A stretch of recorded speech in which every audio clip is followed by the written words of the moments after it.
The hunter and the lone wolf had fallen over Black Hollow Forest, coating the world in white. The trees stood still, their branches heavy with ice, and the only sound was the whisper of the wind as it slithered through the frozen pines. In this silence, a hunter moved like a shadow. Aldrich had been tracking for hours. His steps were careful, deliberate, avoiding the crunch of frozen leaves beneath the snow. He was patient. That was what made him the best hunter in the village. While others relied on luck, he relied on skill. And tonight he was hunting the white wolf.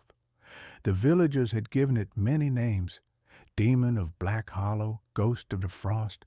But to Aldrich it was just prey, a beast, a cunning one, but a beast nonetheless.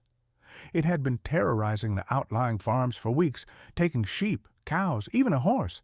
No hunter had been able to stop it. So Aldrich had taken the task himself. The tracks were fresh. He crouched, running his fingers through the snow where the deep paw prints were pressed into the earth. The size was staggering, larger than any wolf he had seen. Aldrich rose and moved forward, his bow ready, his breath steady. Then he heard it, a deep, guttural growl. His muscles tensed as his eyes darted through the thick forest.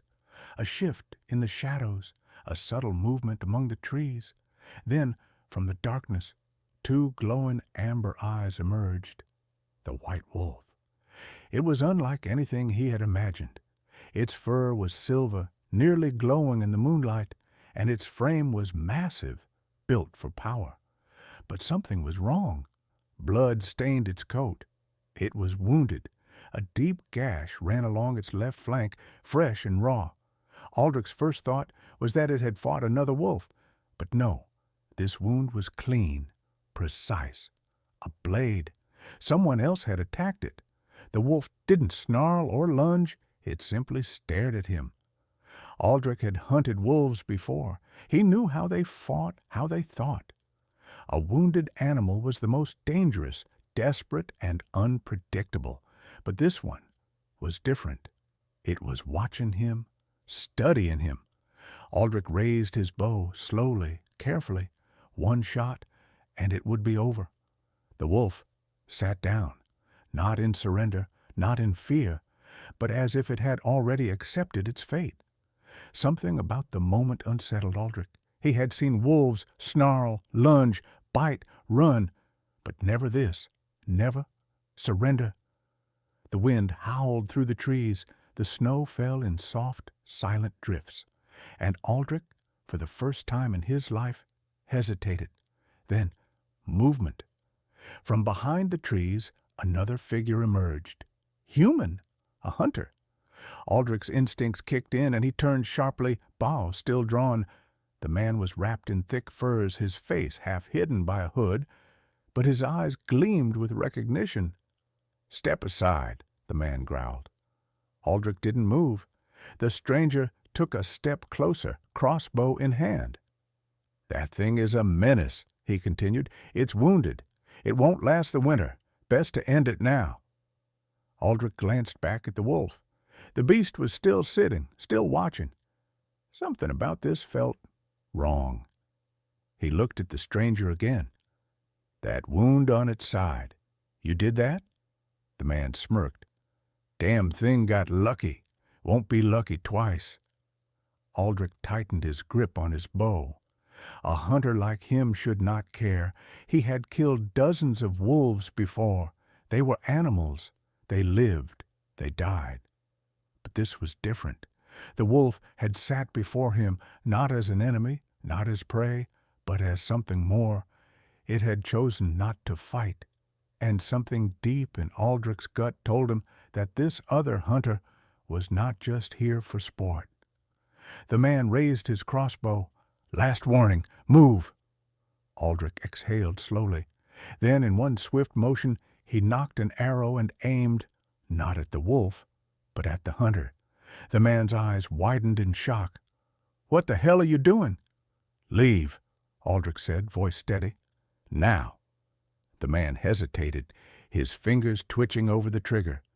But Aldrich did not waver. His stance, his grip, his aim, it was the look of someone who never missed.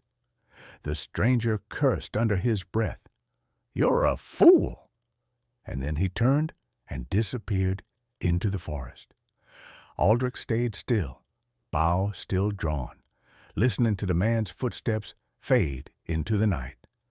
Only when the wind swallowed the last sound did he lower his weapon. He turned back to the wolf. It was still there, still watching. For a long moment, neither of them moved. The snow continued to fall, the world silent except for the distant whisper of the wind. Then Aldrich did something even he didn't expect. He reached into his pack, pulled out a strip of dried meat, and tossed it into the snow. The wolf didn't move at first.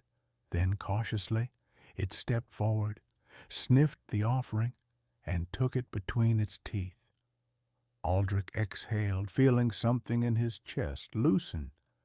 Maybe the villagers were wrong. Maybe the white wolf wasn't a demon. Maybe it was just a survivor, just like him. Aldrich took a step back. The wolf did the same. A silent understanding passed between them, not as hunter and prey, not as enemies, but as something else. Then, with a flick of its silver tail, the wolf turned and disappeared into the trees, vanishing into the endless white. Aldrich stood there for a long time, staring at the empty space where the wolf had been. Then, with a small smile, he turned and walked back toward the village. Tomorrow they would ask him if the white wolf was dead, and he would tell them what they wanted to hear. Some creatures, he realized, were never meant to be hunted.